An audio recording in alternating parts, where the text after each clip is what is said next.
Hello, dear students. I hope you all are okay and fine at your homes with your families. Now we have to start with vaccine. Vaccine क्या होता है?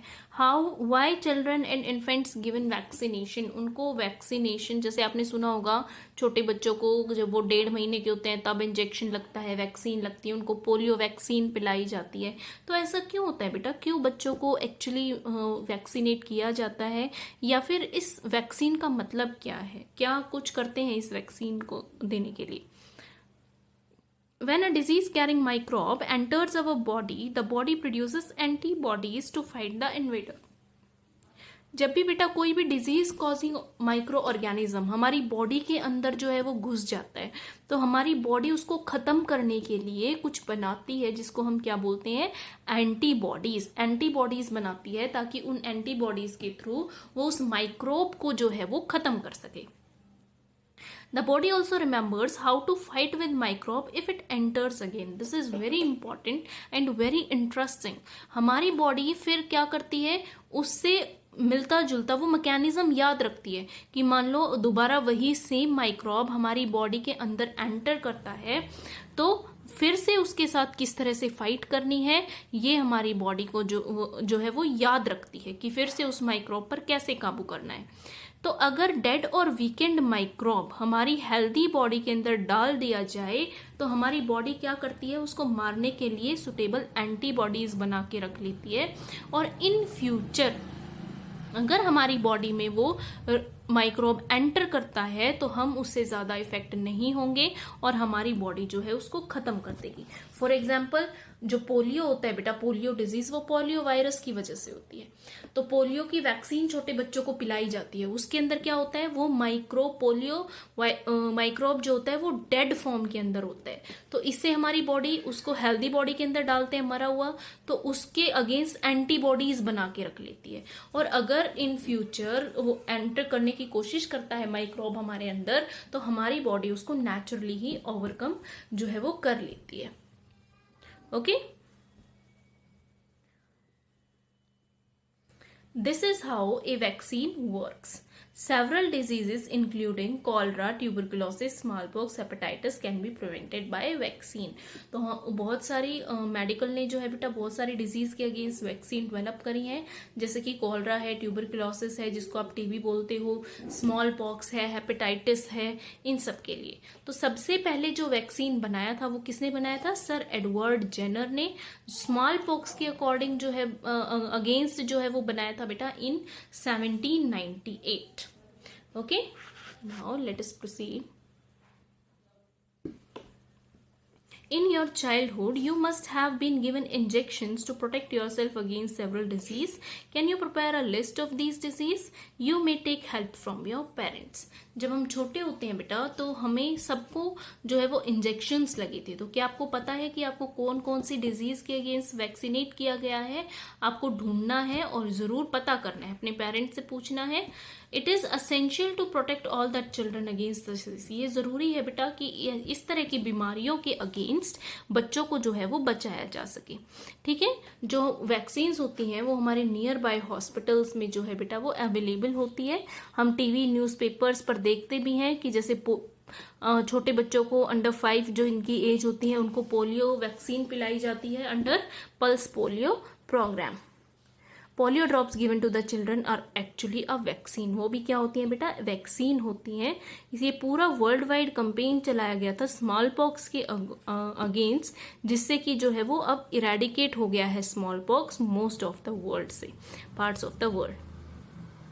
These days, vaccines are made on large scale from microorganisms to protect human and other animals from several disease. तो अभी भी जो है बेटा ये वैक्सीनेशन का प्रोसेस जो है वो चलता रहता है ताकि जो डिजीज के प्रिवेंट की जा सके. जैसे कि अब आजकल कोविड-19 फैला हुआ है बेटा, तो उसके अगेंस्ट भी जो है वो सभी डॉक्टर्स, सभी लैब्स जो है वो लगी हुई हैं कि उसके अगेंस्ट वैक्सीन को किस तरह से डेवलप किया जा सकता है. Okay, now increasing soil fertility. Soil fertility को यानी जो जमीन है उसकी उपज को बढ़ाने के लिए भी जो है वो माइक्रोब्स काम करते हैं. कैसे काम करते हैं हम अभी देखेंगे. Some bacteria and blue-green algae are able to fix nitrogen from atmosphere to enrich soil with nitrogen and increase its fertility. तो बेटा मैंने आपको पहले लेग्यूमिनस प्लांट्स के बारे में बताया था. लेग्यूमिनस प्लांट्स जिनके रूट्स में लेग्यूम्स लाइक स्ट्रक्चर्स प्रेजेंट होते हैं, जिसके अंदर नाइट्रोजन फिक्सिंग बैक्टीरिया होते हैं, तो वो भी क्या है, माइक्रोब्स ही हैं जो कि सॉइल फर्टिलिटी को एनरिच करने का काम कर रहे हैं. These microbes are commonly called as biological nitrogen fixers. इनको हम क्या बोलते हैं generally, biological nitrogen fixers. Next is cleaning the environment. Environment को clean करना. Bujo and Paheli had observed the school gardener making manure.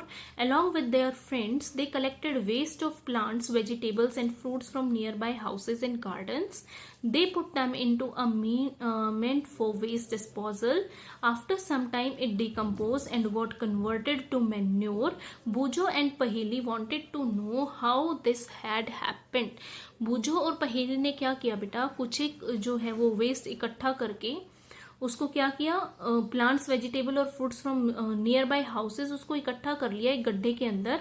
और उसके बाद कुछ टाइम के बाद उन्होंने देखा कि वो जो है वो मैन्योर में बदल गया था, खाद में बदल गया था. तो ये क्यों हो पाया बेटा, ये इसलिए हो पाया क्योंकि वहां पर जो है वो माइक्रोब्स ग्रो कर गए थे और उन माइक्रोब्स ने उन सबको किस चीज में कन्वर्ट कर दिया, मैन्योर के अंदर. डीकम्पोजिशन, इस प्रोसेस को हम क्या बोलते हैं बेटा, decomposition. Now do you find any difference? Okay, let us take activity 2.5.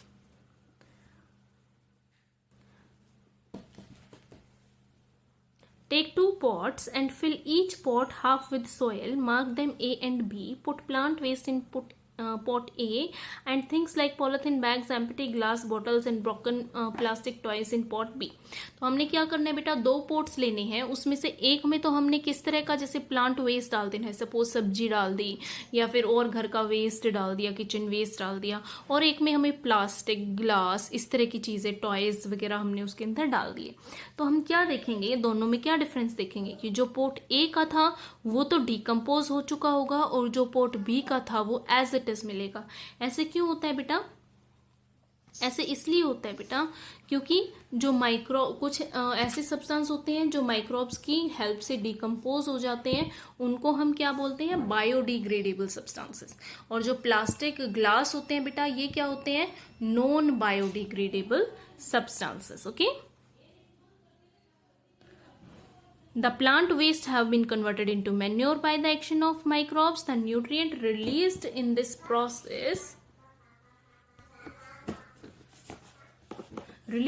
process can be used by plants again. Obviously बेटा अगर सॉइल में डिकम्पोजिशन हो रही है तो वो सारे न्यूट्रिएंट्स कहाँ ऐड हो गए, फिर से सॉइल में ऐड हो गए और सभी प्लांट्स उसको जो है क्या है वो यूटिलाइज कर सकते हैं.